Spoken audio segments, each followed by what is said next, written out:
Mathrubhumi news big impact. Sabarimala സ്വർണ്ണ കവർച്ചയിൽ crime branch ആസ്ഥാനത്ത് കേസെടുത്തിരിക്കുകയാണ്. രജിസ്റ്റർ ചെയ്ത 2 എഫ്ഐആറിലും ഉണ്ണികൃഷ്ണൻ പോറ്റിയാണ് ഒന്നാം പ്രതി. ദേവസ്വം ജീവനക്കാരും ഉൾപ്പെടെ 10 പ്രതികളാണ് ഈ 2 എഫ്ഐആറിലായി ഉൾപ്പെടുന്നത്. ഈ ചിത്രത്തിലെല്ലാം കാണാം തനി തങ്കത്തിന്റെ ദ്വാരപാലക ശില്പങ്ങൾ. ശബരിമലയിലെ സ്വർണ്ണപ്പാളി തട്ടിപ്പിന്റെ തെളിവ് നിരത്തിയുള്ള മാതൃഭൂമി ന്യൂസിന്റെ വാർത്തകൾ. തുടരെ നിർണായക വിവരങ്ങൾ മാതൃഭൂമി ന്യൂസ് പുറത്തുവിട്ടപ്പോൾ ഹൈക്കോടതി നിർദ്ദേശത്തിന് പിന്നാലെ ക്രൈംബ്രാഞ്ച് കേസ് രജിസ്റ്റർ ചെയ്ത് പ്രത്യേക അന്വേഷണ സംഘത്തിന് കൈമാറി. ദ്വാരപാലക ശില്പപാളികളിലെ സ്വർണ്ണക്കൊള്ളയും കട്ടിളപ്പടിയിലെ സ്വർണ്ണപ്പാളി ചെമ്പാക്കിയ അട്ടിമറിയും. രജിസ്റ്റർ ചെയ്ത 2 എഫ്ഐആറിലും ഉണ്ണികൃഷ്ണൻ പോറ്റി ഒന്നാം പ്രതി ആയതോടെ പോറ്റിയെ കേന്ദ്രീകരിച്ചു തന്നെയാണ് അന്വേഷണത്തിന്റെ തുടക്കം. ദേവസ്വം ബോർഡ് അഡ്മിനിസ്ട്രേറ്റീവ് ഓഫീസറായിരുന്ന മുരാരി ബാബുവാണ് 2ാം പ്രതി.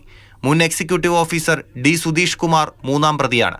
മുൻ Devaswom board secretary S Jayasree, മുൻ തിരുവാഭരണം കമ്മീഷണർമാരായ K S Baiju, R G Radhakrishnan, മുൻ എക്സിക്യൂട്ടീവ് ഓഫീസർമാരായ V S Rajendraprasad, assistant engineer K Sunilkumar, മുൻ അഡ്മിനിസ്ട്രേറ്റീവ് ഓഫീസർമാരായിരുന്ന എസ് ശ്രീകുമാർ, കെ രാജേന്ദ്രൻ നായർ എന്നിവരാണ് മറ്റു പ്രതികൾ.